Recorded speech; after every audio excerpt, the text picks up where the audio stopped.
Fadnavis versus Pawar debate होणार? Challenge मात्र जोरदार। राज्यात सध्या महिला आरक्षण आणि त्यावरून सुरू झालेले वार पलटवार जोरदार चर्चेत आहेत।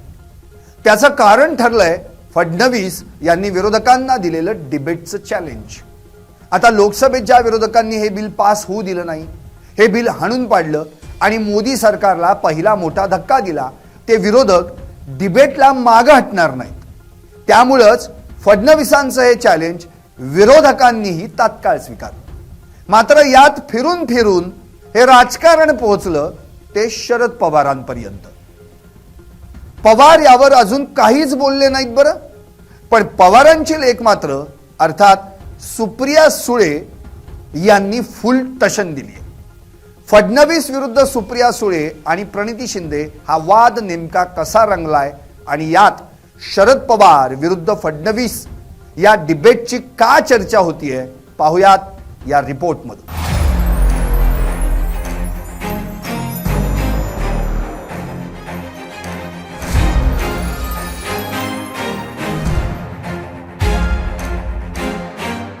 नमस्कार, मी संदीप आणि आपण पाहताय LS मराठी।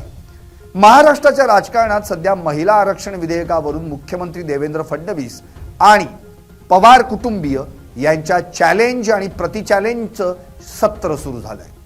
नुकत्याच लोकसभेत महिला आरक्षण विधेयक नामंजूर झाल्याच्या घटनेला मुख्यमंत्र्यांनी भारतीय लोकशाहीचा काळा दिवस असं संबोधलंय। विरोधकांच्या दुटप्पी भूमिकेवर त्यांनी जोरदार टीका केली। दिल्लीतील लोकसभेत महिला आरक्षण विधेयक 2/3 बहुमत न मिळाल्यानं नामंजूर झालं। या घटनेनंतर महाराष्ट्राचे मुख्यमंत्री देवेंद्र फडणवीस कमालीचे आक्रमक झाले। त्यांनी पत्रकार परिषदेत थेट विरोधकांना शिंगावर घेतलं। फडणवीस म्हणाले, विरोधकांनी 70 कोटी महिलांचा विश्वासघात केलाय। त्यांची महिला विरोधी मानसिकता आज देशासमोर उघडी पडली आहे। इतकंच बोलून न थांबता त्यांनी विरोधकांना जाहीर आव्हान दिलं की माझ्या बरोबरीच्या कोणत्याही नेत्यानं या विधेयकाच्या विरोधात केलेल्या तर्कशास्त्रावर माझ्याशी खुल्या मैदानात चर्चा करा। मुख्यमंत्र्यांच्या या खुल्या आव्हानाला राष्ट्रवादी काँग्रेस शरद पवार गटाच्या खासदार सुप्रिया सुळे यांनी तात्काळ प्रत्युत्तर दिलं। त्यांनी फडणवीसांचं हे डिबेटचं चॅलेंज स्वीकारलं। चर्चेसाठी वेळ आणि ठिकाण तुम्ही सांगा, मी तिथं यायला तयार आहे, असं सुळे यांनी ठणकावून सांगितलं।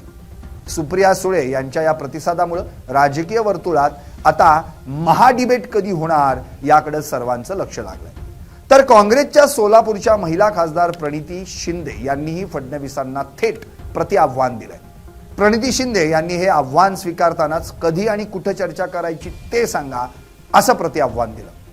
आता या चर्चेसाठी त्यांनी पंतप्रधान नरेंद्र मोदी यांनाही निमंत्रित करण्याची मागणी केली आहे। महिला आरक्षण विधेयकात जनगणना आणि मतदारसंघ पुनर्रचना या अटी घालून भाजपनं ही प्रक्रिया मुद्दाम लांबवली आहे असा आरोप प्रणिती शिंदे यांनी केलाय।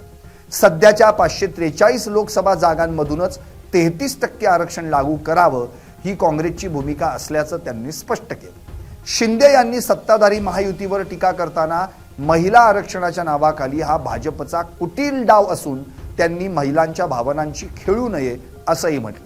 या वादात आता भाजपच्या महिला प्रदेशाध्यक्ष चित्रा वाघ यांनी उडी घेतली आहे।